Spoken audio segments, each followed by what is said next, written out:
বন্ধুরা, আজকে বানাবো দই চিংড়ি।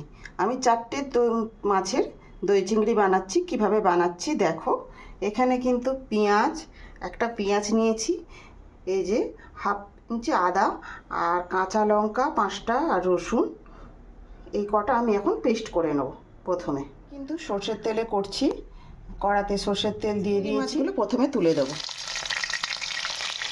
আমি কিন্তু হলুদ দিলাম না, আমি অল্প করে লবণ দিচ্ছি। কিন্তু ভাজা হয়ে গেছে, আমি এবারে তুলে নেব। দিচ্ছি দেখো, শুকনো লঙ্কা 2টো, দারচিনি আর ছোটো এলাচ আর গোলমরিচ, গোটা গোলমরিচ। ফোড়ন থেকে সুন্দর গন্ধ বেরোলে পেস্টটা হয়ে গেছে। পেঁয়াজ, রসুন, কাঁচা লঙ্কা, আদার পেস্টটা কিন্তু সুন্দর গন্ধ বেরোচ্ছে। এখন ওই পেঁয়াজ, আদা, রসুন পেস্টটা দিয়ে দিয়েছি। এখন ভালো করে কষে নেব, যাতে মশলা থেকে কোনো কাঁচা গন্ধ না থাকে। ততক্ষণ মশলাটা ভালো করে কষে নেব, তবে লো ফ্লেমে, হাই ফ্লেমে করব না। জিরে আর ধনে নিয়েছি, এখন এর মধ্যে দিয়ে দেব। জিরে ধনেটা দিয়ে দিয়েছি, এখন ভালো করে আবার কষে নেব।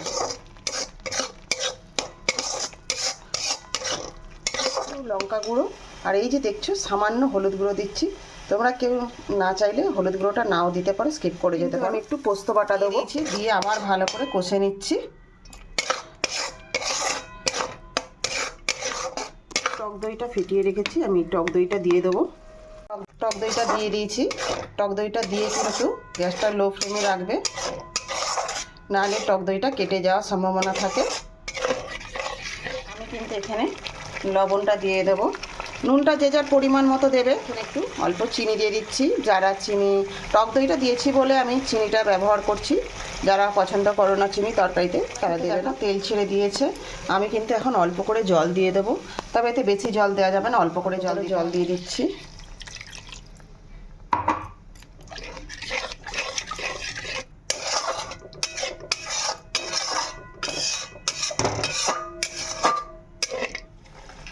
এখন চিংড়ি মাছগুলো দিয়ে দেবো, দিয়েছি।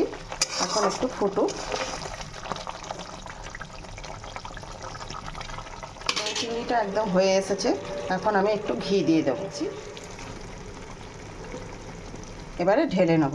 দই চিংড়িটা কিন্তু হয়ে গেছে। আর আরেকটা কথা বলি, আমি এটা বড় চিংড়ির করলাম, তোমরা চাইলে কিন্তু এটা ছোট চিংড়িরও করতে পারো। আর দেখতে দেখো কত সুন্দর লাগছে। যদি রান্নাটা ভালো লাগে তোমাদের, তো একটা লাইক কমেন্ট করে দিও।